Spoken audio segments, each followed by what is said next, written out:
We're back again, and that's because we've given ourselves 3 days to get the van completed.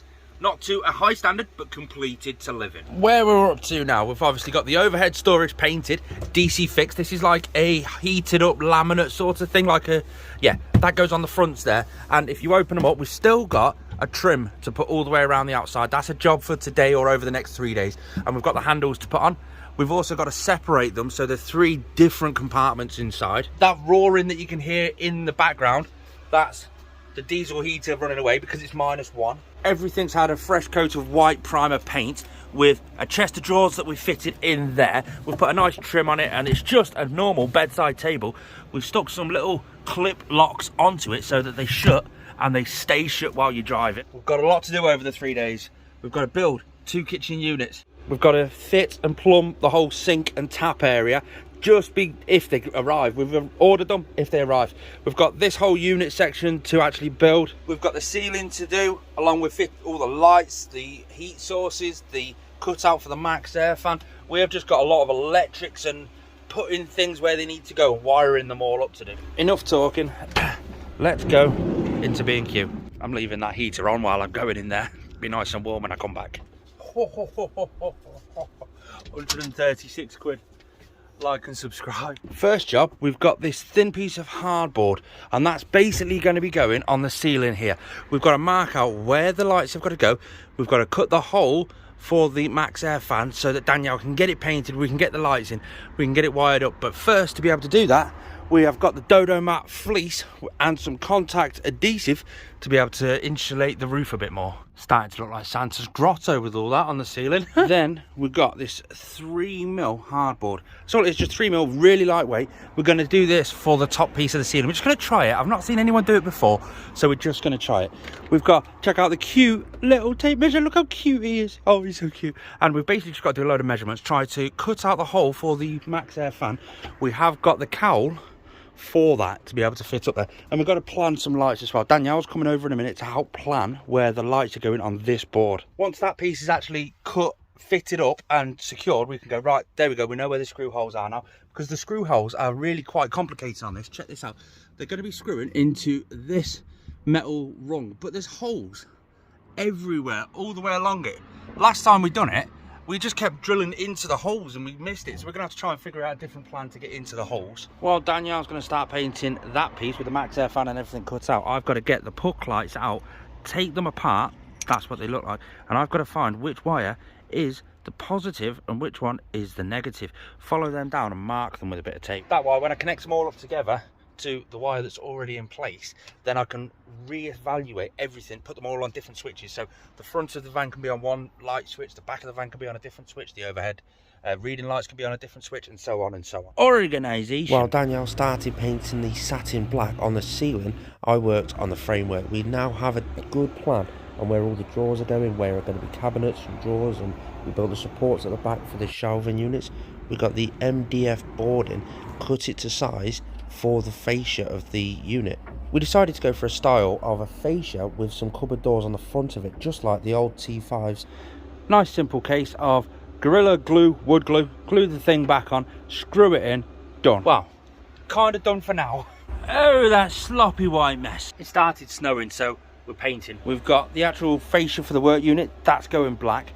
We've got these trim pieces, they're all gone like a natural pine colour, that's the window ledge, and the others are the fascias to go around the overhead storage. Now that black fascia, just like this, with the DC fixed natural wood look, it should look quite nice. We've just put the window ledge on this side, and now I'm going to attempt to no nails these straight up on top of the fascias of those overhead storage. Getting all this done is just ticking off loads of little bits, little fiddly bits over the next 3 days to hopefully get it finished. It's not too shabby. I mean, it's not a professional job, but I'm not a professional person. I'm happy with that. We got a delivery today of the new gas struts. If you watched my last video, I got some gas struts that were far too powerful. These ones, I've just dropped it in a bit of an unusual place at the top, in the middle. Normally you put them down the side here, up to here, but we've got these latches which are just in the way. But these ones, perfect. And then, whee, open all on their own. I'm liking this, constantly doing lots of things. Just a quick Well done to anybody who can do a ceiling perfectly fine. This is the second ceiling I've ever done, and it's just as hard as the first time. So we've got all the lights in this piece, in this exact panel that we're going to do, and we've threaded them through the hole for the max air fan. That's where this has to go, again, straight through that hole. So when we put it up, it will just bolt straight to the joists on the ceiling. But getting it up there is a pain in the butt. First off, I forgot that there was a light there, so I've had to take it back down, cut that light hole into it, get everything lined up. Because it is only flex board, it's just literally hardboard, it's super hard to work with. Cost effective and lightweight, yes, just super hard to work with. A bit like that person at work that's just really hard work.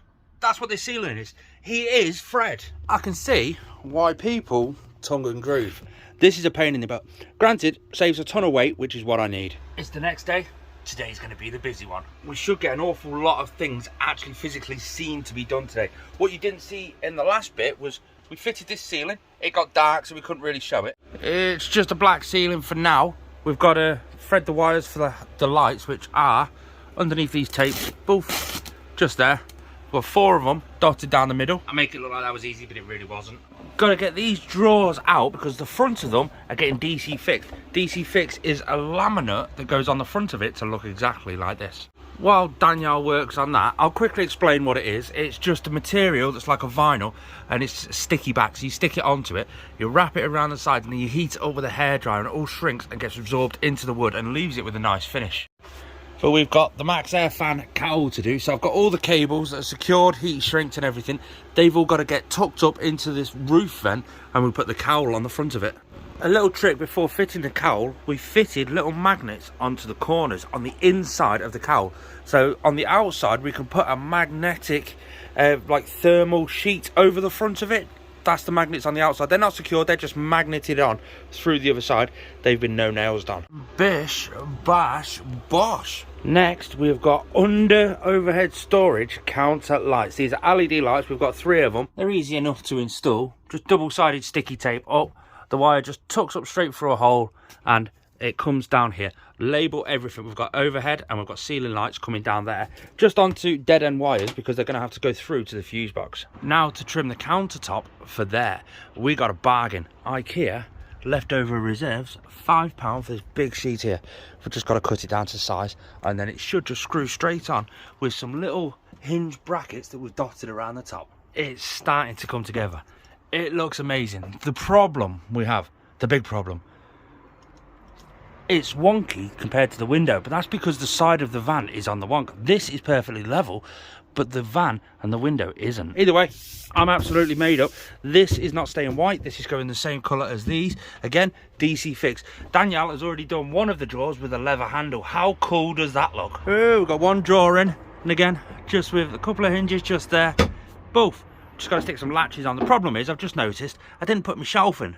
That's typical the way I tend to do things, isn't it? The EcoFlow died, so I've put that on charge. While it's a beautiful sunny day, I've got that on the solar charger for an hour. We're going to work on the table now because we've still got power in the electric screwdriver. We're going to do like the old transporters have.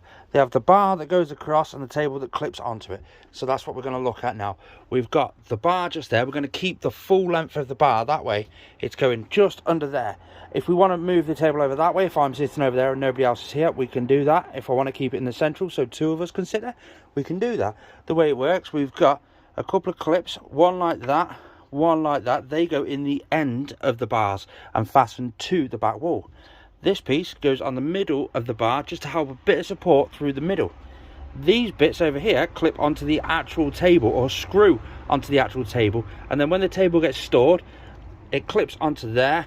Boom. That's how it stays fastened to the bar. If you didn't understand it to start with, there's the bar. It's securely fastened to that backboard.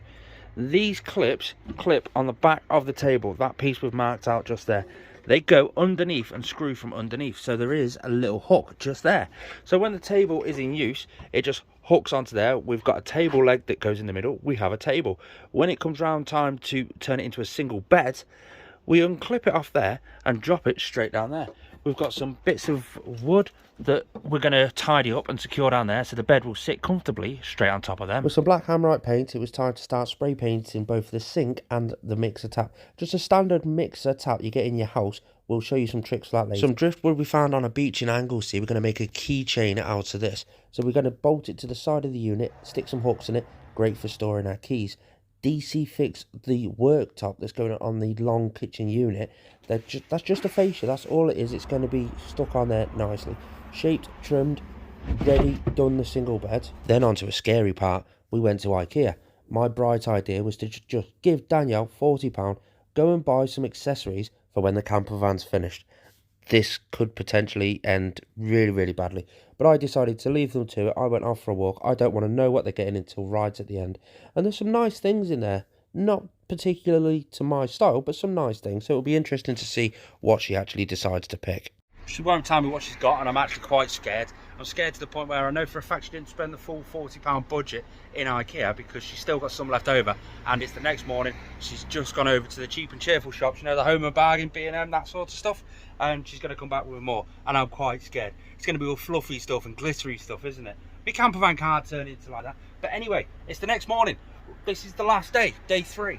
We're going to hopefully get it virtually to the point where it's a lot more finished. I wanted to get it finished, but I'm sort of doubting my needs at the moment. Today is the day where we're hoping to get everything arrive so that we can keep moving forward. We ordered loads of stuff, and the main stuff that we want hasn't arrived yet. All the plumbing for the sink, we've painted the sink. There's the sink, it's gone black, so that'll be quite nice. We've got a big tap, that's been done, that's been sprayed, but all the plumbing, the electricals for it, still haven't arrived yet. Typical, isn't it? But we are cracking on with some stuff that needs to be done, the little bits, the stuff like that piece at the back there. We've got another piece in the back just there. We're doing loads of little niggly naggly bits. We've put a light switch on. We've come up with a plan for all the electrics. We did have the actual reading lights. We've got 4 reading lights. They've came, so we're going to start getting them on. Wireless chargers for your phones.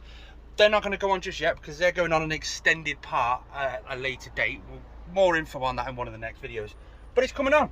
If you've not subscribed, check out this awesome piece of bogwood that we found on the beach in Anglesey. Stuck a couple of hooks on it. There's our keychains. If you've not already subscribed, we're now working on an adjoining piece. Something that comes down here that's got a few little cubby holes, a couple of shelves in. Do you know those coffee pods you can get? We want something that's going to store a few of them because we're going to have a coffee machine in there. We're going to build that while we're waiting. It's a pretty simple case of build one side of the unit, get it all marked out, because you can see we've got the big gap down the bottom. The way we marked that was we put that there, stuck a Sharpie next to it and just ran that up the wall. That created that line there, so we now know the angle of the back wall. If we can create one side, then that means we can recreate it on the other side just simply by tracing it. Once cut, it will look like that, seamless down the back. I don't know what I'm going to do on the front yet. I'm still playing around with ideas for that. Once you've got your board, trace it out onto the right board that you're going to use, and then get your jigsaw into your EcoFlow and start cutting. And then it's just a case of drop some shelves in. The way I've done it, I've glued and screwed it in from the sides. Drop some little fascias on, so when I put stuff in there, they won't come flying out. And they're nice and secure. Now I'm going to run around and cork all the little bits that I've nicked in the wrong places and leave it to dry, then paint it. And I've got to drop some board in the back to hide the wires. We wired up some of the sockets. So we've got the under-counter lights. 1, there's little buttons on the side. 2, and there's another one down here. 3. So they're all wired up. We just was a positive, negative, goes straight through there, underneath this seat, into the fuse box on the other side. Boof. How cool does that look? But then we've got this one wired exactly the same. The overhead lights. I'm well chuffed with that. Got another thing completed. Danielle just come back from the shop. She went to B&Q and she found a scrap wood pile outside. So she picked up a worktop for the sink. So I've lined the sink up on there, obviously cut it to size, sanded all the areas down, marked out the sink. I only done it by quite easily laying it upside down where I want it and then going in 2.5 centimeters. And in theory that should be enough for the sink to just sit straight in. When you sat down at the end of a really tough day, the sink is in place. The unit, we've still got to cover that. We've got some reading lights, one up there and one over there. This is just really starting to feel quite homely. Well, with the weather being snowy and rainy and on and off all the time, we failed a 3-day build. She still won't tell me what accessories she's brought for the van. So tune in next time where we hopefully will complete this van. If you're new around here, subscribe.